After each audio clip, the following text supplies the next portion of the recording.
2 वर्षांनी जरी आपला हत्यार हातात घेतला असलं तरी कामाची स्पीड आपली पहिल्यासारखीच आहे. लई दिवसानं कामं केल्यामुळे माप जरा इसर देते, बाकी सगळ्या गोष्टी व्यवस्थित आहे ती बघा. दुपारी कामावर आल्या पहिला आपलं हत्यार बाहेर काढलं आणि माप टाकायला चालू केली ती. सगळ्यात आधी काटकून करून घेतला, नवीन भरम्याचं मार्किंग टाकून आहे की नाही कटिंग करायला चालू केलो बघा. तुम्हाला तर माहितीच आपला डायलॉग फिक्स आहे, काम कुठले बी असू दे चालते घेऊ म्हणायचं करत राहायचं, मागं पुढे अजिबात बघायचं नाही. मग आपली गुडघं पाक गळ्यात आली तर चालते, काही विषय नाही.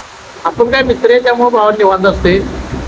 तो पण मिस्त्रीच आहे, फक्त तो कटिंग मिस्त्री आहे, आपण टेप मिस्त्री आहे, एवढा विषय सप्लाय विषय. टेस्टा मास्करी करत करत की नाही चंबू तोंडाचं एक पीस कटिंग करायचं होतं, त्याचा पहिला फार्मा काढून घेतलो आणि पत्र कटिंग करत करतच एका बाजूला व्यवस्थित आपली थप्पी लावून घेतली. कारण नुसतं वाडाप काम करून पण चालत नाही हो, सगळं काम कसं एकदम टापटीपणानं लागते आपल्याला. मगाशी जे पीस कापलो की नाही ते होता चंबू तोंडाचा आणि त्याचाच बारका भाव येऊ मापट्याच्या तोंडाचा. याला डक्टिंगवाल्याच्या भाषेत आहे की नाही टेपर म्हणते ती. कटिंग करायला आम्ही दोघंच असल्यामुळे की नाही बारीक मध्ये जरा आम्हाला वैताग घालता, पण तेवढं चालते, काय विषय नाही. आपली चंबू तोंडाची पिसे कटिंग करून झाल्यावर की नाही सगळ्यात आधी काटकून करून घेतलो बघा आणि आपला रोडला ढकलायला चालू केला. पत्राचा गुन्हा करून फार्मा मी आधीच काढून ठेवलेला, त्यामुळे काही विषय नव्हता त्याचा. दुपारी कामावर आल्यापासून की नाही आम्हाला सुट्टीच्या टायमापर्यंत जेवढं होतं तेवढं कटिंग दोघात बरंच उडवून घेतलेलं. आणि आपल्याला घरातली कामं आवरायची असल्यामुळे की नाही 6च्या पुढे जास्त वेळ आपल्याला थांबून चालत नाही, त्यामुळे 7.5 मिनिटांत म्हणजे आपलं सगळं मटेरियल गोळा करून वर्कशॉपला आपलं कुलूप घातलो. सुट्टी करताना जी आपली परंपरा आहे की नाही मटेरियल गोळा करून ठेवायची ती आपली पार पाडली. आपल्या खजानाच्या पेटीला कुलूप घातलं आणि मी निघालो घरला. आता जाता आता तुम्ही तेवढं फॉलो करून जावा. भेटूया लवकरच नवीन व्हिडिओ सोबत, तोपर्यंत काळजी घ्या. चला.